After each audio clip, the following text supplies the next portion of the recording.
খবর শুনছেন আপনাদের বিশ্বস্ত বেঙ্গল 24 চ্যানেল থেকে। প্রতিদিনের বাছাই করা 7টি তাজা খবর পেতে চ্যানেলটিকে এখনই সাবস্ক্রাইব করুন। বিস্তারিত খবরে যাওয়ার আগে বিশেষ সংবাদগুলি এক নজরে। বাড়ি থেকে বের করে মারবো, চমকে দিলে প্রস্রাব করে ফেলবে, দেদার হুঁশিয়ারি দিলীপ ঘোষের। অধিনায়ক অভিষেকের পোস্টারের পাল্টা, রাতারাতি মমতার সর্বাধিনায়িকার পোস্টার ঘিরে তুঙ্গে তরজা। যেখানেই দাঁড়াবে 50,000 ভোটে হারবে শুভেন্দু, বিশাল চ্যালেঞ্জ তৃণমূলের। জোর বিপাকে দিলীপ ঘোষ, প্রাক্তন রাজ্যের সভাপতিকে সাসপেন্ড করবে বিজেপি, তোলপাড় বাংলা। রামনবমীর বড় টার্গেট বিজেপির, আগাম সতর্ক করল নবান্ন। আসছি বিস্তারিত খবরে। নিরাপত্তা রক্ষীদের নিয়ে হেঁটে যাচ্ছেন দিলীপ ঘোষ, আর পেছন থেকে চিৎকার করছেন এক মহিলা। কয়েকজন মহিলা সেখানে ছিল। দিলীপ বাবু সেখানেই মহিলাদের উদ্দেশ্যে বললেন, তোর বাপের কি 14 পুরুষ গলা টিপে দেব।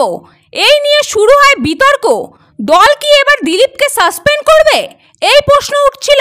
এর পরিপ্রেক্ষিতে শনিবার যা বললেন দিলীপ, তাতে চর্চা আরো বাড়লো। এদিন দিলীপ ঘোষ বলেন, দিলীপ ঘোষ কাউকে ভয় পায় না, আমি আর তার অনুগামীরাই যথেষ্ট। প্রয়োজনে রাজনীতি ছেড়ে দেব, কিন্তু মেজাজ নয়। শনিবার সকালে খড়গপুরে দাঁড়িয়ে দিলীপ বাবু আরো বলেন, মেজাজ হারাইনি, মেজাজ ঠিক রেখেই বলছি, যা বলেছি ঠিক বলেছি। বিজেপি নেতার হুঁশিয়ারি, কোনটা কুকথা কোনটা সুকথা সেটা তৃণমূলকে বুঝিয়ে দেব। হেডলাইন করুন, এরপর যদি ওরা বাড়াবাড়ি করে তাহলে বাড়ি থেকে বের করে মারবো, না হলে চৌরাস্তায় দাঁড় করিয়ে মারবো। এখানেই শেষ নয় দিলীপের হুঁশিয়ারি, যারা ল্যাজ গুটিয়ে ঘরে বসে থাকে, চমকে দিলে প্রস্রাব করে ফেলবে, তাদের কাছ থেকে আমাকে সার্টিফিকেট নিতে হবে। আমাকে একদম বেশি ভদ্রলোকই দেখাতে আসবেন না। দক্ষিণ কলকাতা জুড়ে পোস্টার পড়েছিল গতকাল। হলুদ পতাকা ঘিরে গতকাল দিনভর হয়েছে ব্যাপক জল্পনা। উজ্জ্বল হলুদ রঙের ওই পতাকার কালো কালি দিয়ে লেখা ছিল অধিনায়ক অভিষেক। দক্ষিণ কলকাতার একাধিক জায়গায় ছয়লাভ হয়ে গিয়েছিল এই হলুদ পতাকা। নিচে হ্যাশট্যাগ দিয়ে লেখা তৃণমূলের সমর্থিত একটি সোশ্যাল মিডিয়া গ্রুপের নাম। তারপরেই শুক্রবার রাতে গোটা এলাকায় ছেয়ে যায় আরও একটি নতুন পোস্টারে। আর এবার সেই পোস্টারের মুখ্যমন্ত্রী মমতা বন্দ্যোপাধ্যায়ের নাম। বড় বড় বাংলা হরফে লেখা সর্বাধিনায়িকা মমতা। জানা যাচ্ছে শুক্রবার রাত 10টার পর থেকে যাদবপুর এইটিভি বাসস্ট্যান্ড সংলগ্ন এলাকায় এই পোস্টার লাগানো শুরু হয়। ঠিক যেখানে অভিষেক বন্দ্যোপাধ্যায়ের নামে পোস্টার পড়েছে, তার পাশেই লাগানো হয়েছে তৃণমূল সুপ্রিমোর এই পোস্টার। দলের সেকেন্ড ইন কমান্ডারের পোস্টারের পর বিতর্ক তৈরি হতেই কি তবে মমতার নামেও এই পোস্টারগুলি লাগানো হলো? মমতা বন্দ্যোপাধ্যায়ের নামে এই সর্বাধিনায়িকা মমতা পোস্টার ঘিরে উঠে এসেছে এমনই বেশ কিছু প্রশ্ন। বিধানসভা ভোটে এখনো 1 বছর বাকি, তবে এখন থেকেই রাজ্যের শাসক বিরোধী দলগুলোর মধ্যে প্রস্তুতি একবারে তুঙ্গে। কিছুদিন আগেই ভবানীপুর বিধানসভা কেন্দ্র থেকে মুখ্যমন্ত্রী মমতা বন্দ্যোপাধ্যায়কে হারানোর হুঁশিয়ারি দিয়েছিলেন বিরোধী দলনেতা শুভেন্দু অধিকারী। এছাড়া রাজ্যের আরও একটি চর্চিত বিধানসভা কেন্দ্র নন্দীগ্রাম। শুভেন্দু মুখ্যমন্ত্রীকে ভবানীপুর থেকে হারিয়ে দেওয়ার হুঁশিয়ারি দিলে পাল্টা কালিম্পং থেকে কাকদ্বীপ, যেখানেই শুভেন্দু দাঁড়াবেন সেখানেই তাকে হারাবে তৃণমূল। রাজ্যের শাসক দলের চ্যালেঞ্জ, ওই কেন্দ্র থেকে মোট 50,000 ভোটে তারা হারাবে শুভেন্দু অধিকারীকে। আসন্ন নির্বাচন বাংলা জয়ের ভবিষ্যৎবাণী করে বিরোধী দলনেতা শুভেন্দু অধিকারী বলেছেন, 148-এর বেশি আসনে জিতে সরকার গড়বে বিজেপি, প্রাক্তন মুখ্যমন্ত্রী করব। বিরোধী নেতার কথায় ঘোষিত কর্মসূচি অনুযায়ী ভবানীপুরের তৃণমূলকে হারাবে বিজেপি।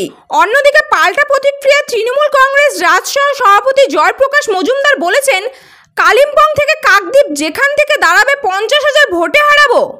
বিস্ফোরক মন্তব্যের জেরে অতীতে একাধিকবার সংবাদের শিরোনাম উঠে এসেছেন বঙ্গ বিজেপির হেভিওয়েট নেতা দিলীপ ঘোষ। রাজ্যের মুখ্যমন্ত্রী মমতা বন্দ্যোপাধ্যায়কে নিয়ে তার এক মন্তব্য একবার নিন্দার ঝড় উঠেছিল। এবার তিনিই নতুন করে বিতর্কে জড়ালেন। শুক্রবার খড়গপুরের একটি রাস্তার উদ্বোধনে গিয়ে তিনি যেভাবে মহিলাদের উদ্দেশ্যে তেড়ে গিয়েছেন, তাদের গলা টিপে ধরার হুঁশিয়ারি দিয়েছেন, তা নিয়ে জোর বিতর্ক শুরু হয়েছে। আজ খড়গপুরের 6 নম্বর ওয়ার্ডে একটি রাস্তায় উদ্বোধন করতে গিয়েছিলেন বিজেপির প্রাক্তন রাজ্যের সভাপতি। একসময় তিনি ওই কেন্দ্রের বিধায়ক ছিলেন। এছাড়া এই বিধানসভা কেন্দ্রে মেদিনীপুর লোকসভা কেন্দ্রের মধ্যে পড়ে। সেই মেদিনীপুরের প্রাক্তন সাংসদ দিলীপ, তারই সংসদ এলাকায় উন্নয়ন তহবিলের টাকা দিয়ে ওই রাস্তা তৈরি হয়েছে। সেই কারণে আজ সেখানে উপস্থিত হন বিজেপি নেতা। বিগত কয়েক বছর ধরে রামনবমী নিয়ে গোটা পশ্চিমবঙ্গ জুড়ে উচ্ছ্বাস থাকে চোখে পড়ার মতো। তবে অতীতে এই উৎসবের আনন্দে মাটি করে দিয়েছে বেশ কিছু অপ্রীতিকর ঘটনা। রামনবমীকে কেন্দ্র করে বিগত কয়েক বছর রাজ্যের একাধিক জায়গা থেকে উঠে এসেছে একাধিক হিংসার ঘটনা। সেই ঘটনার তদন্ত করেছে এনআইএ এবং এই হিংসার ঘটনায় গ্রেপ্তারিও হয়েছে তাদের হাতে। তবে এই ধরনের কোনো হিংসামূলক ঘটনা যাতে আর না ঘটে তার জন্য এবার আগে থেকেই কড়া পদক্ষেপ নিল নবান্ন। আগামী 6 এপ্রিল গোটা দেশ জুড়ে ধুমধাম করে পালন করা হবে রামনবমী। পশ্চিমবঙ্গ যাতে এই উৎসবের কোনো খামতি না থাকে তার জন্য রামনবমীর দিন কয়েক লক্ষ লোক নামানোর আগাম হুঁশিয়ারি দিয়েছেন রাজ্যের বিরোধী দলনেতা শুভেন্দু অধিকারী। প্রশাসনের উদ্দেশ্যে রীতিমতো দেখে নেওয়ার হুঙ্কার ছেড়েছে শুভেন্দু।